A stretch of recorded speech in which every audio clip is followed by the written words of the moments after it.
Merhaba, iyi günler. Bugün HDP'den söz etmek istiyorum. Şu anda İstanbul'da süren bir vicdan ve adalet nöbeti var. Koşuyolu Parkı'nda. Daha önce Diyarbakır'daydı ve bundan sonra da Van ve İzmir'de devam edeceği söyleniyor.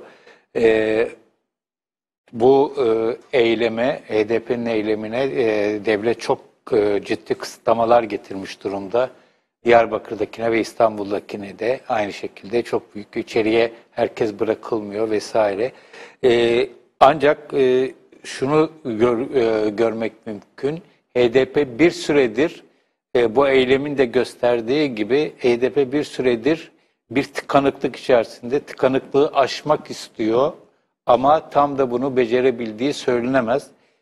Bir kriz var ve bu krizin geçici mi olduğu yoksa kalıcı mı olduğu, nasıl HDP'nin bunu nasıl atlatabileceği ya da bu krizin HDP içerisinde daha fazla derinleşip derinleşmeyeceği meselesi önümüzde duruyor. Yalnız şunu söylemek lazım, bu parti hakkında çok ciddi bir ambargo var. Tartışılmıyor, edilmiyor, medya yer vermiyor. Şu anda görüntülerini gördüğünüz nöbet çok az yerde, çok az mecrada yer bulabiliyor.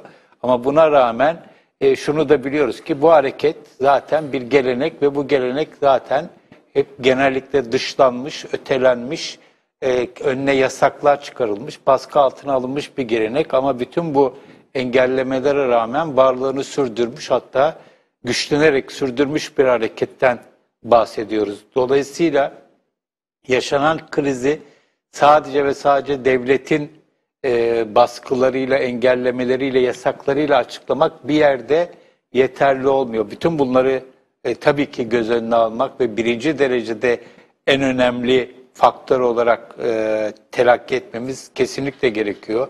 Çok sayıda milletvekili cezaevinde, milletvekillikleri düşürülenler var.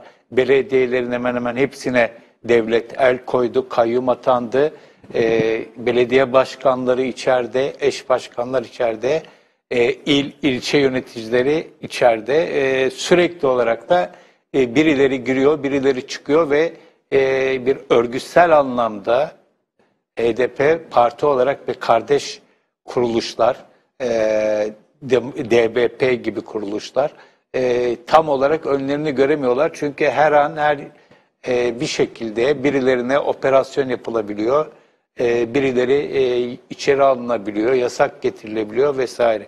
Medya anlamında da bir dönem bazı medya kuruluşları, HDP'ye yakın medya kuruluşları varken onlar da büyük ölçüde yok oldular. Devlet tarafından kapatıldılar, yasaklandılar vesaire. Ama bütün bunlara rağmen bu hareket çok güçlü bir toplumsal bir hareket. Toplumsal destek üzerinden yükselen siyasi bir hareket ve tarihi boyunca da bu tür şeylere hep tanık olmuş bir hareket. Bu seferki krizi tek başına bu baskılar ve engellemelerle açıklamanın çok gerçekçi olduğunu düşünmüyorum. Peki neden böyle oluyor? Birçok unsur var bana göre. Bunların bazıları, aklıma gelen bazılarını dile getirmek istiyorum.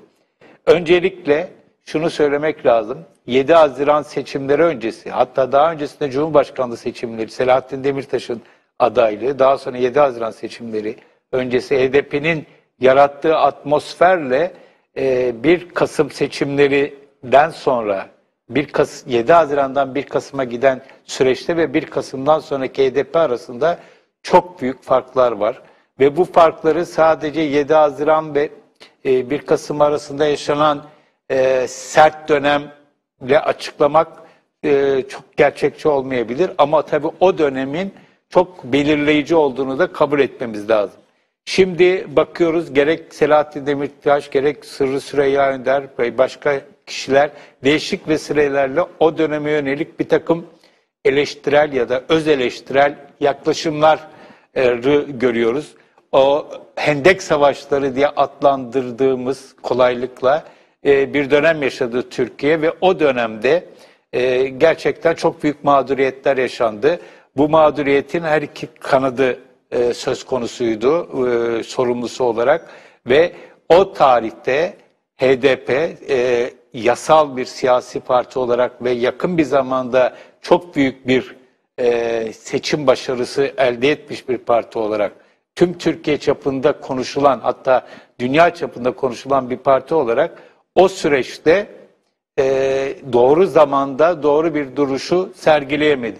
Bu çok net bir şekilde önümüzde duruyor. O dönemde burada yaptığımız yayınlarda da bunu değişik vesilelerle dile getirmiş birisi olarak söylemek istiyorum. Hendek Savaşları konusunda Kandil'den gelen stratejiyi karşı çıkmayı hiçbir şekilde HDP gerçekleştiremedi. Şu ya da bu nedenle ve sonuçta oradaki ürkeklik, tutukluk HDP'nin bugünkü tıkanıklığının en önemli nedenlerinden birisi oldu. Geçenlerde Sırrı Süreyya Önder Öcalan'a atfen Hendek Savaşları'nın, hendeklerin yanlış olduğunu Öcalan'ın söylediğini aktardı. Ama aradan geçen onca zaman ve onca bedel, özellikle tabii bu bedeli bölge halkı ödedi. Binlerce kişi yerinden yurdundan oldu, evinden oldu. Çok büyük acılar yaşandı. İnsanlar hayatını kaybeden insanlar oldu. Ve aradan geçen zaman sonrasında Öcalan da bu konuda eleştirel yaklaşmıştı lafını bugünlerde duyuyoruz. Bu noktada Öcalan'ın devletin stratejisi sonucu devreden çıkarılmış olmasının HDP'nin tıkanıklığında ciddi bir yönü olduğunu düşünüyorum. Öcalan eninde sonunda bu hareketin tıkanıklık anlarında bu hareketin önünü açabilen bir figürdü. Ama uzun bir süredir Öcalan'dan herhangi bir şekilde haber gelmediği için, hele bir zamanlar olduğu gibi milletvekilleri kendisini ziyaret edip oradan çok etraflı talimatlar, fikirler vesaireler taşımadıkları için hareket kendi içerisinde hareketin en önemli ayağı bir şekilde devre dışı bırakılınca hareket çok ciddi bir şekilde bocalamaya başladı. Öcalan'ın devreden çıkarılmış olması, devletin böyle bir stratejiye yönelmiş olması, devlet aklı olarak baktığımız zaman devletin lehine sonuçlara yol açmış gözüküyor ve hareketin kendisi, özellikle HDP bundan çok ciddi bir şekilde olumsuz anlamda etkileniyor. Bir diğer husus tabii Selahattin Demirtaş'ın da aynı şekilde bir şekilde devre dışı bırakılmış olması, yani tutuklanması. Selahattin Demirtaş çok önemli bir figür olarak ortaya çıktı. Cumhurbaşkanlığı seçimi ve ardından 7 Haziran seçimlerinde taşıyıcı figürdü. 1 Kasım'da aynı şeyi tekrarlayamadı ama yine de önemli bir figürdü. Bu hareketi Öcalan'dan sonra akla gelen en önemli ismiydi. Harekete, bu partiye destek olmayan kişilerin de önemsediği ve sempati olmasa bile bir empati ilişkisi kurabildiği birisiydi. Ama Selahattin Demirtaş da devletin tasarrufuyla, yani onu tutuklamasıyla etkisizleştirildi ve yerine yeni bir isim çıkamadı ya da çıkmadı. Yani orada bir ikili bir durum var. Selahattin Demirtaş'ın yerine o içerideyken birinin talip olması zaten bu parti ve hareket içerisinde sorun yaratabilirdi. Bir, ama istese de birileri Selahattin Demirtaş'ın 7 Haziran öncesinde sergilediği performansın yarısını bile sergileyebilecek herhangi bir şahsiyet HDP içerisinde ya da etrafında göze çarpmıyor. Bu anlamda çok ciddi bir kadro ve liderlik sorunu yaşıyor. Kolektif bir liderlikle götürmeye çalışıyorlar ama orada da çok ciddi sorunlar oluyor. Orada da birçok isim zaman zaman alınıyor, bırakılıyor vesaire ve çok ciddi bir liderlik sorunu var. Örgütsel anlamda zaten onu başta da söyledim. İçeride olanlar, belediyelerin alınması vesaire gibi hususlar nedeniyle örgütsel anlamda çok ciddi sorunlar yaşıyorlar. Ama yine de tekrar vurgulamakta yarar var.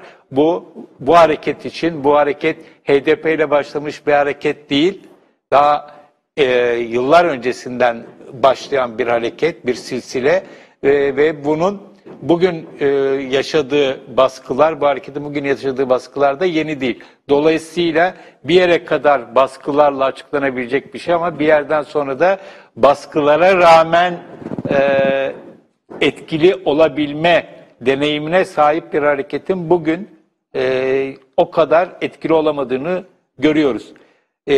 Öcalan dedik, Selahattin Demirtaş dedik, liderlik meselesi. Hendek savaşlarına zamanında itiraz edememek dedik. Kendini savunmaktan, baskılara karşı mücadele etmekten gündem belirleyememeye giden bir parti oldu. Tamamen reaktif bir durumda, olabildiğince baskılardan en az zararla çıkmaya enerjisini hasretmiş bir parti var. Halbuki daha önceki dönemde, özellikle 7 Haziran öncesi dönemde HDP bu Türkiye'de gündem belirleyebilen bir partiydi. HDP Türkiye'de 7 Haziran seçimleri öncesi, hatta Cumhurbaşkanlığı seçimleri döneminde gündem belirleyebilen bir partiydi. Özellikle Selahattin Demirtaş, ki o tarihlerde bazı medya kuruluşlarına da canlı yayınlara çıkabiliyordu. Orada dile getirdikleri tartışılıyordu, konuşuluyordu ve HDP kendinden olmayan kesimlere de bir şekilde uzanabiliyordu.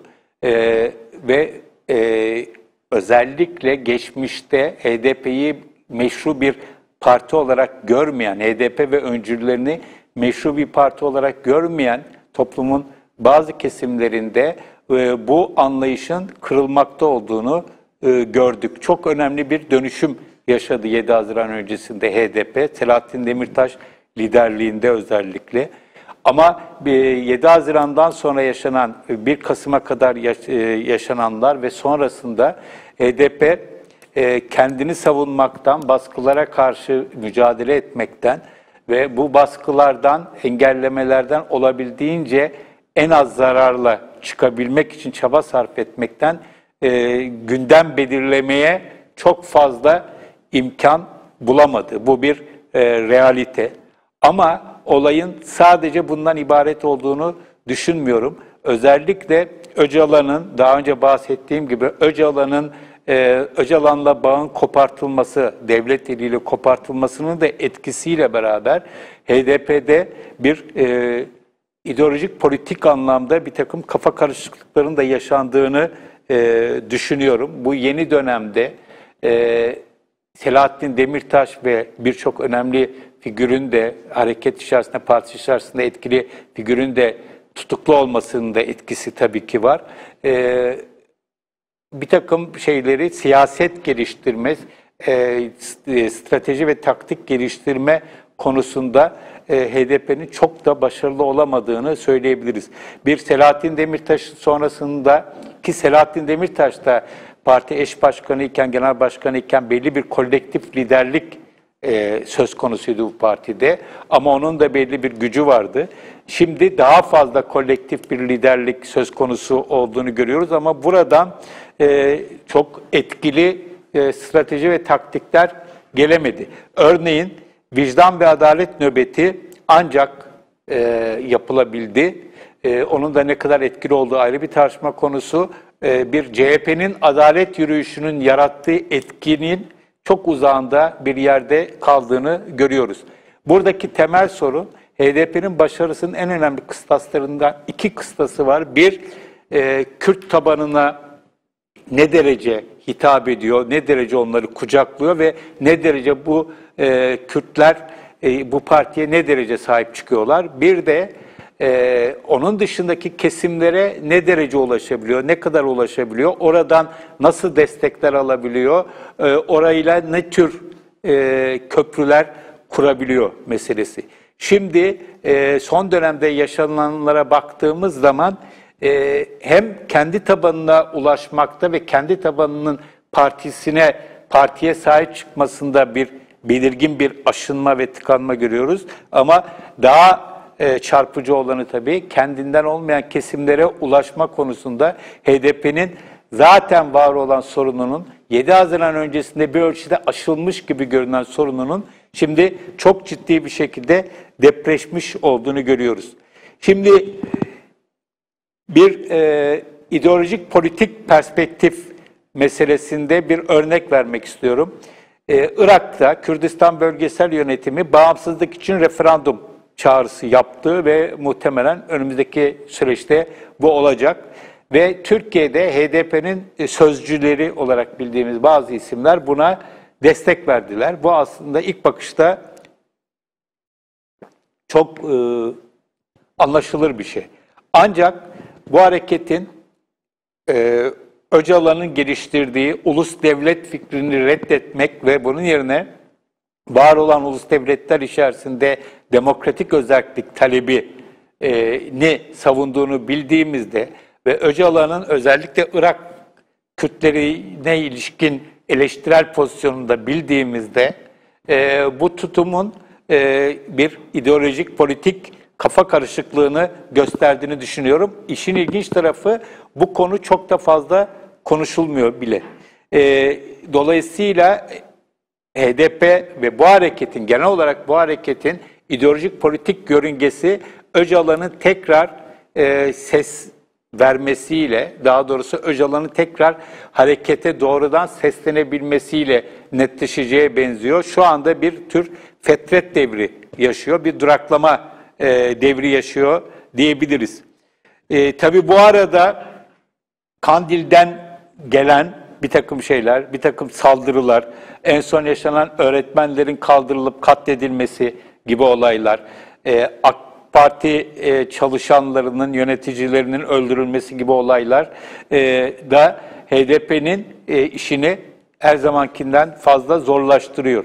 Genel olarak bir 7 Haziran 1 Kasım arasındaki kadar yoğun bir şiddet ortamı yaşanmıyor ama arada sırada da olsa yaşanan bu türden saldırılar HDP'yi çok zor durumda bırakıyor. Ama şunu unutmamak lazım, 2 tane önemli olay HDP'yi gerçekten bir krize itti. Bunlardan birisi başta söylediğim Hendek Savaşları denen olay, ikincisi de TAK adına üstlenilen büyük şehirlerdeki kör terör eylemleri, sivilleri hedef alan, Ankara'da, İstanbul'da özellikle yapılan saldırılar. Bu terör saldırıları çok ciddi bir şekilde HDP'yi zor durumda bıraktı. Her ne kadar o tarihlerde saldırıların ardından HDP sözcüleri bunları kınadıklarını söyleseler bile saldırıların şiddetiyle kınamanın etkisi kıyaslanamayacak ölçüde eşitsizdi. Dolayısıyla bunların hepsinin orta ve uzun vadede etkileri olacağı belliydi ve şu anda bunları görüyoruz. En önemli sorunların bence şu dönemde HDP'nin, Kürt hareketinin Türkiye'de yaşadığı tıkanıklığın, krizin bence en önemli nedeni aslında bütün bunları bir arada tutmakla beraber en önemli nedeni Suriye'de yaşananlar. Çünkü Suriye'de gerçekten Kürtler için ve Kandil için çok önemli bir süreç yaşanıyor. Orada Amerika Birleşik Devletleri ile bir tür kurulan stratejik ortaklıkla beraber Suriye'de zaten ilan edilen kantonlar var ve bu bir tür federasyona evrilme ihtimali de gündemde. Rakka'da IŞİD'e yönelik operasyonun en önemli gücünü Kürtler oluşturuyor ve bunun karşılığında bir takım şeyler elde etmeyi bekliyorlar. Şimdiden çok ciddi bir şekilde silah yardımı aldıklarını biliyoruz ve dolayısıyla uzun bir süredir Kürt meselesi denince bölgede ve hatta dünyada akla, Kürtler denilince daha doğrusu akla Suriye geliyor ve YPG ve PYD geliyor. Aslında yani Suriye Demokratik Güçleri diye bir yapı var ama esas olarak YPG ve PYD geliyor. Ve enerjiler büyük ölçüde oraya yöneltilmiş durumda. Aslında Hendek Savaşları'nın olduğu dönemlerde de böyleydi. O dönemlerde Türkiye'de bu tür içeride yaşanan bu çatışmalar çok yoğun bir şekilde ortadayken Suriye'de YPG, PYD çok ciddi bir şekilde ilerleme kat etti. Şimdi gelinen nokta o dönemde yapılan yatırımların etkisi bugün gelinen noktada çok önemlidir. Dolayısıyla şu anda Suriye'deki gelişim uğruna, Suriye'deki kazanımlar uğruna Türkiye belli bir anlamda özellikle Kandil tarafından feda edilebiliyor. Tam bir feda değil tabii, tam bir kurban etme değil. Çünkü çok güçlü bir hareket var Türkiye'de.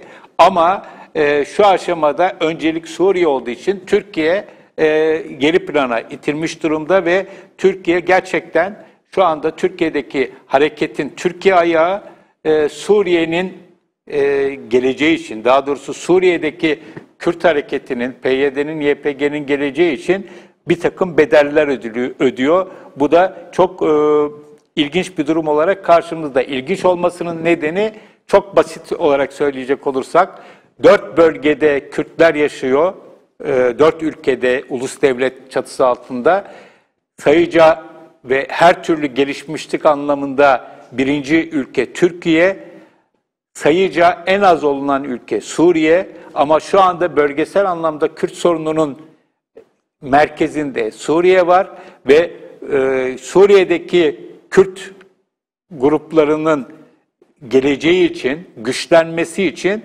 diğer yerlerdeki, özellikle Türkiye'deki Kürtler bir takım Kürtlerin örgütleri, siyasi kişileri vesaire bir takım bedeller ödüyorlar. Böyle bir ilginç bir durumla karşı karşıyayız. Peki o zaman nasıl olacak? HDP'nin şu anda Türkiye'de yaşadığı tıkanıklık, kriz bir ölçüde Suriye'den kaynaklanıyorsa Suriye'de bir takım şeylerin netleşmesiyle çözülecek mi? Olabilir ama Suriye'de bir takım şeylerin kesinleşmesi, netleşmesi bayağı bir zaman alacak. Dolayısıyla Suriye'deki zaman alması Türkiye'deki krizin de daha da süreceğini bize gösteriyor. Şunu unutmamak lazım. Sadece Kandil değil Suriye'yi merkez alıp politikalarını geliştiren, aynı zamanda Ankara'da bunu böyle yapıyor. Ankara'nın da önceliği aslında şu anda her ne kadar Türkiye'deki Kürt hareketinin yasal, yasa dışı vesaire kurumlarına, odaklarına yönelik enerjisini sarf ediyor gözükse de Ankara'nın da temel önceliğinin Suriye ve Suriye'deki PYD, YPG yapılanması ve onun nüfuz alanını geliştirmesini, genişletmesini engelleme çabaları oluşturuyor.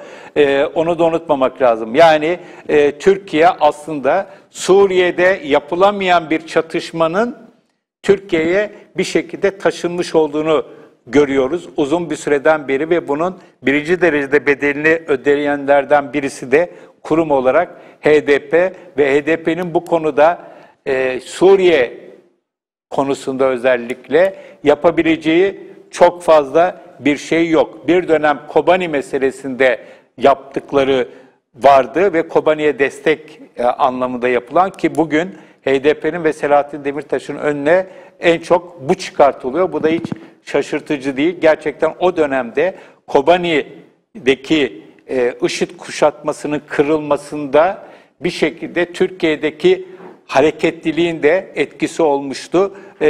Ve Kobani'deki IŞİD kuşatmasının kırılması Suriye'deki YPG, PYD hareketinin önünü çok ciddi bir şekilde açmıştı. Çok kritik bir noktaydı Kobani kuşatması ve onu atlattıktan sonra zaten YPG ve PYD'nin önü çok ciddi bir şekilde aşılmıştı ve bunda da Türkiye'deki hareketliliğin de bir şekilde payı olmuştu. Belirleyici olmamıştı belki ama payı olmuştu. Daha sonra da nitekim Amerika'nın devreye girmesi üzerine Türkiye'de Kobani'ye Irak Kürtlerinden, Peşmerge'den yardım geçmesine izin vermek durumunda kaldı vesaire. Onları tekrar uzun uzun konuşmaya gerek yok.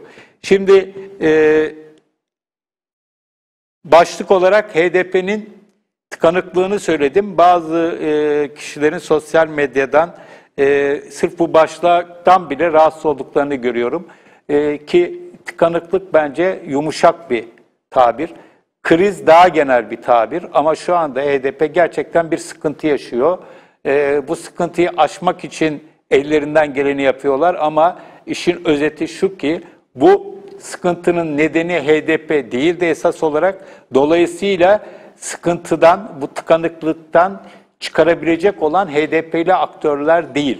Dolayısıyla HDP'li aktörler esas oyuncunun kendileri olmadığı bir oyunun içerisindeler ve burada olabildiğince bu oyunun gidişatını HDP lehine değiştirmeye çalışıyorlar ama çok da fazla etkili olamıyorlar. Benim gördüğüm budur. Evet, söyleyeceklerim bu kadar. İyi günler.